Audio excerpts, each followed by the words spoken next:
and Tim Donovan.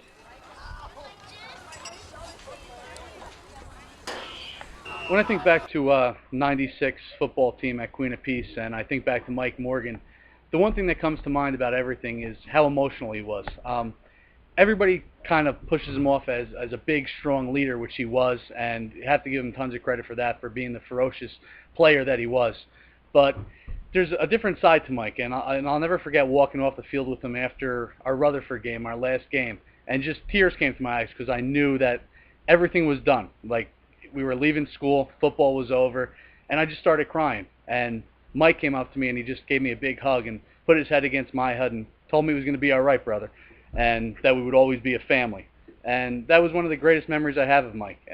That side of him that he didn't show to many people, just to the people that were like his brothers, which we all were. And that's the biggest memory I have of Mike. Watching these films over the past few weeks as I've gathered them, it's amazing to see how awesome of a player Mike really was. I wish I was as good of a player as he was. He was the absolute heart and soul of that football team. The guy was on every single play. I mean, he was a playmaker. He hit people so hard. He knocked one guy's teeth out in Englewood. He was an absolute beast on the field. You know, Mike and I had some great times together on the football field, off the football field also.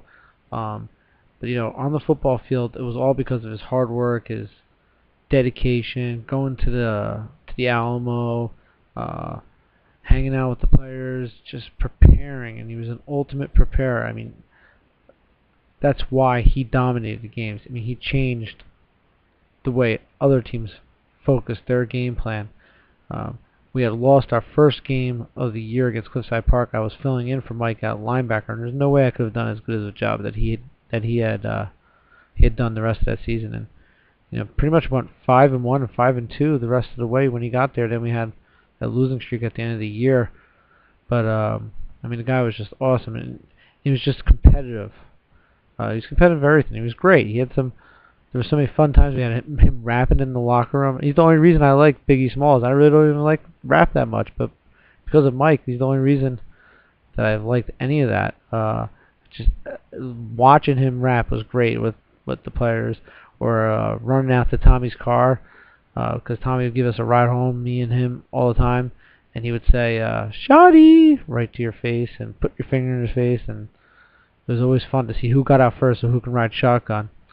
Mike was a great guy. I loved him. I loved him on the field because he just tried to make everyone else better, and he's surely missed. And